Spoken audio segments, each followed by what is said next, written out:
Welcome to another episode of the Trusted Advisor podcast and video series powered by the Retail Solutions Providers Association. Our goal on the pod is to accelerate the success of today's and tomorrow's leaders in the retail IT industry. I'm Jim Roddy, back with you again. Thank you so much for joining us. Now, today is a solo episode where it's just you and me talking. We like to call these Roddy rants. What makes this different from a typical episode is, first, they're no longer than 15 minutes. Also, we'll share with you a character trait or leadership trait or some of the do's and don'ts from my book, The Walk-On Method to Career and Business Success. And also, these episodes are relatively unscripted, right? We're going to detail the character trait or leadership action, and then we're going to share my perspective, just like I do when RSP, VAR, and ISV leaders ask me for advice. So our other episodes are going to continue to feature leaders discussing their leadership journeys and what they've learned along the way. While these solo episodes, the Roddy Rants, they're going to focus on the key principles that form the foundation of successful leadership. So before I reveal today's topic, we want to make sure that we thank these companies who support the RSPA community and make our podcast and video series possible. Our platinum sponsor is Blue Star. Our gold sponsors are CoCard, Epson, Heartland, and ScanSource. Also want to make sure you know that we are just days away from Retail Now 2025, the Retail IT Channel's #1 trade show, education conference, and networking event. This year's event is set for July 27th through 29th at Caesars Palace in Las Vegas. For more information and to register, visit gorsp.org/Retail Now. Retail Now is where the industry meets. Also, before we get going, this is going to be our last episode for at least a few weeks because of what I just mentioned with Retail Now coming up at the end of the month. We're going to be certainly very busy between now and then. And then also because we engage with so many members at Retail Now, we get super busy for most of the month of August as well. So this will be the only episode that we have in July. You won't be hearing from us until August. So I'd say enjoy the break from us conversing, but I certainly hope to see you at Retail Now. All right, today's topic is the character trait of justice. And so what justice means is don't advantage yourself, your family, or friends at the expense of others.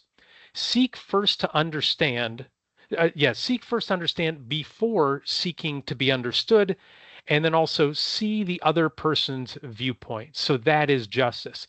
The part that I want to focus on is the don't advantage yourself at the expense of others. And you might be thinking now as you're listening to this, driving or walking or whatever, you're saying like, I don't do that. Who, me? I don't advantage myself above other people. But think about it from the selling process, right? A lot of times when people are selling, we're focusing on making the sale. A rep is focusing on hitting their numbers. I remember one time listening in on a sales rep. He led off the conversation with questions, but he wasn't probing to understand and see if there was a good fit. He was just probing to sell. He's trying to get them caught up to say one thing or another so you could swoop right in and go, oh yeah, I've got the solution for you, right? And so this is what I want to talk about, advantaging yourself in the whole sales format, which is what a lot of folks listening to this podcast have some of that responsibility of sales or customer retention in their job. So this came up very recently here inside the RSPA. Part of our onboarding process for our member services managers is reviewing book notes from the Challenger Sale, which is a great book that I recommend. But what happens is sometimes when people read the Challenger Sale at a high level, they think, wait a second, I don't like challenging people, and I don't want to just sell and force things on people, right? They interpret the challenging as putting their finger in somebody's chest. I dare you to do this. No, you better not do this. And then the sales part of it is really you're aggressively steering them towards what you want to do. And that's not what the Challenger Sale is all about. The Challenger Sale is about teaching somebody something that they might not know that will lead them in the best direction for their company. And hopefully that direction aligns with what you offer them as you have in that conversation. So as we were talking as a group, this is Chris Arnold, our Director of Member Services, Katina Bell, who's our new Member Services Manager. We talked about maybe that book should be called more The Challenger Matchmaker, right? You're challenging their thinking and helping them when they don't have full information. So an example of challenging that part of it is when we're talking to folks about the RSPA, we talk about how, resellers, VARs are the center of our world. I've had some people say, all the resellers are gone. There aren't any resellers anymore. They're all retiring. They're all getting, purchased. And we're able to say to them, You may think that, and maybe a lot of people you've been friends with for 10, 20, 30 years, they've sold off or retired, but we have over 450 member companies who fit the reseller profile. So new ones are coming up, right? We are challenging their thinking. We're not doing it in a threatening way. We're just informing them. So that's that part of it. And then the matchmaker part is you should be looking to see if there's a match between the two companies. And it starts off with a genuine conversation of what is your need and how can we help you? Right. So you find out first the need, and if that need aligns with something you can help with, then you can go and explore that together. To me, that helps you keep your integrity when selling. And again, it aligns with the character trait of justice. You're not advantaging yourself. So think about it this way. And this is what Chris Katine and I talked about. When you're selling or when you're reselling somebody, right, seeing why they should stay with you or why you should upsell them or why they should engage more with your organization, your advice as that salesperson, as that customer service rep, it should be the exact same as if you were giving advice to that prospect, to that customer, not as a salesperson, but if they were already paying you as a consultant to give them general business advice, right? What you say as a salesperson, what you say as a customer service rep representing your company should be the exact same if you were a paid business consultant for them. There should be no daylight between the two. It's not, well, I guess I'll shade it this way or shade it another, right? So think about that. No daylight between you giving advice being paid by another company that you're selling stuff or being paid by them already. That is the heart of being a trusted advisor, right? It's the trust part. I know that this person, right, this person who I'm talking with, they're going to give me the right advice. They're not going to do something to advantage themselves or advantage their organization. So let me share you a little bit of a personal story, how I've kind of lived that and kind of learned that. So before I worked at RSPA, I've been here full time for about 6 years, and I've been a volunteer for about 20 years. And so I was full time at Business Solutions Magazine. For those who don't know, it was the leading publication in the retail IT channel. And so what we were trying to do, like an outcome we wanted when there were organizations that were new to the retail IT channel, right, looking to recruit VARs and ISVs, we wanted them to advertise with us. We wanted them to sponsor with us. But we would tell them, okay, you're breaking into this market. Do not give us all your money. Do not put all the budget into business solutions. Set aside at least $10,000 for the RSPA, for your membership, for at least a 10 by 10 booth at Retail Now, and having some staff members attend Retail Now. We told them that, even if people were saying, we want to give you all the budget. No, don't give us all the budget. You make sure some goes there. So today I'm giving similar advice, right? Make sure if you want to break into this market, set aside money for RSPA as a membership and attending Retail Now. The line that I kind of have that's kind of lighthearted is I say, I was giving this advice to new companies entering the retail IT channel before the RSPA paid me to do that.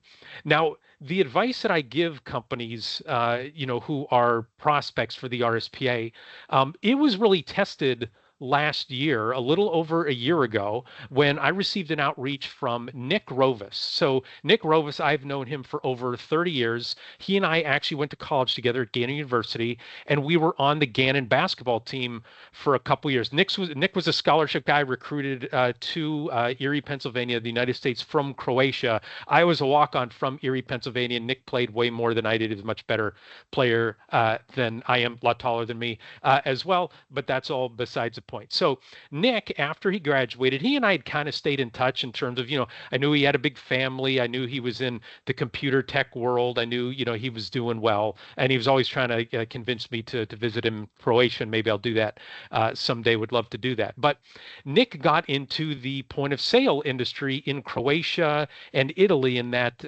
part of the world. He was looking to potentially create a product in North America. He was doing searches on it, and what did he come across? The RSPA. And then he looked up, people on LinkedIn, and there I was, President and CEO of the RSPA. So here's Nick, a good friend of mine for decades, reaching out to me and saying, what should I do if I want to explore having a product in the United States? So I treated Nick as a friend, and I treated him like I would any other prospect at the same time. That almost sounds like wait, you wouldn't treat your friend the same way as a prospect. Well, you should treat your prospect the same way as you would a friend. So Nick's company called Superius I could have, taken anybody to the cleaners, but you don't want to take your friend to the cleaners to say, oh, yeah, sponsor this and buy this and do this big thing, whatever that might have been overkill for him. The reality was he didn't know what path to go down in North America, so he was using the association for an exploratory purposes. And so we said, join the association as a member.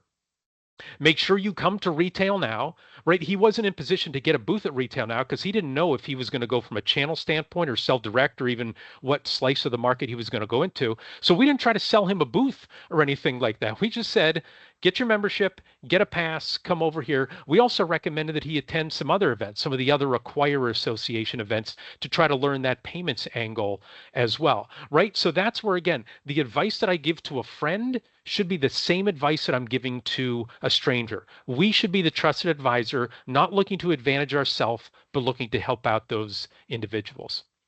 To wrap up this point, I encourage you, if you haven't listened already, to Trusted Advisor Podcast 125, where I interview Bob Chapman. And Bob Chapman says, he was talking about it employees, but to me, it's for both employees, it's for prospects, it's for customers, it's anybody. Treat those people like you would your children, right? Would you take advantage of your child to advantage yourself? No, of course not. You would look out for them and their best interests. Would you scream and yell at them or try to steer things to advantage yourself? No, right? But also consider you wouldn't do that for your kid. That person is someone else's child, right? So don't advantage yourself at the expense of somebody else, because that somebody else is someone else's child. Right? And that, again, is the essence of justice. Don't advantage yourself, your family, or your friends at the expense of others. And now, if you're not convinced for doing that for the right reasons, think about it for this way.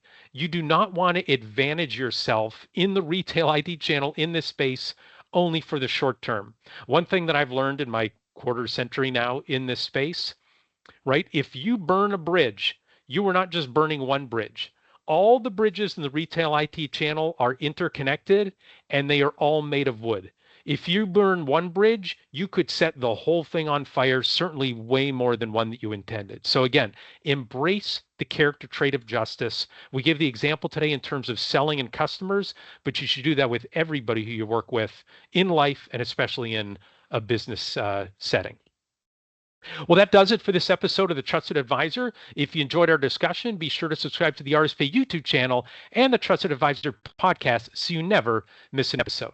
Before we go, big thanks again to the RSPA's Chris Arnold for his production work, Joseph McDade for our music, and last but not least, thanks so much to you for listening. Our goal at the RSPA is to accelerate the success of our members in the retail technology ecosystem by providing knowledge and connections. For more information, please visit our website at gorspa.org or visit us later this month in July 27th through 29th at Retail Now in Las Vegas. Thanks for listening and goodbye, everybody.